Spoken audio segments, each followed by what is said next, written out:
Hey, I'm Kayla, speech language pathologist and co-founder of Cheat Sheet Speech. Today we're going to play with Mr. Potato Head in a purposeful way to create more language opportunities for your child. So first grab your cheat sheet and I'll walk you through step by step how to play. And then after that we could talk about some ways to level it up. So when I'm working with Mr. Potato Head, I'm going to focus on the vocabulary words because they're really functional vocabulary words, so all of the clothing and the body parts. And usually I start with the regular Mr. Potato Head, I start with the shoes, but this one has pants, so I'm actually gonna start with the pants first so that my potato can stand up, and it just makes it a little bit easier to manipulate. So I'm gonna choose, let me see what I find. I'm gonna put on pink pants, put on pants,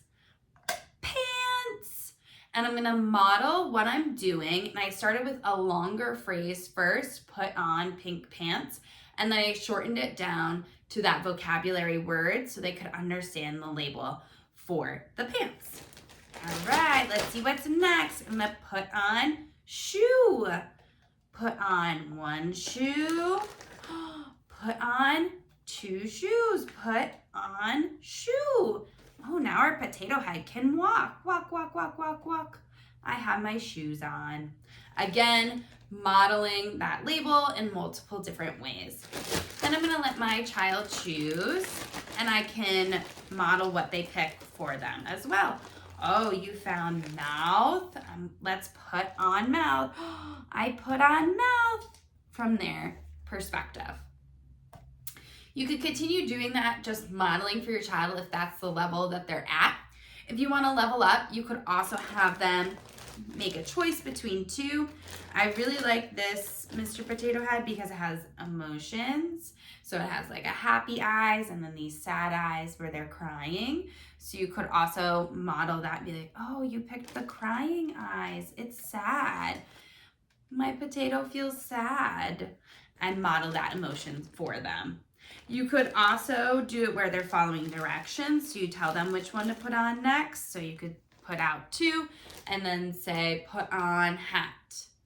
Yep, that's hat. Let's put on hat. You might have to give them a hint. You could go like this, a gesture to hint which one to choose.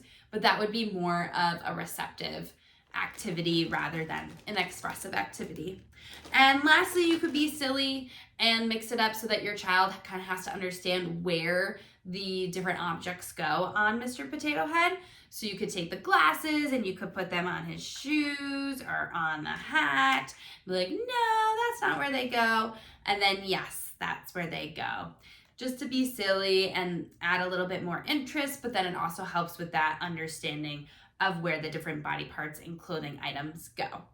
Let us know if you have any questions about the potato head in the comments below. I'll also put the Amazon affiliate link in the description below the video too. Have fun!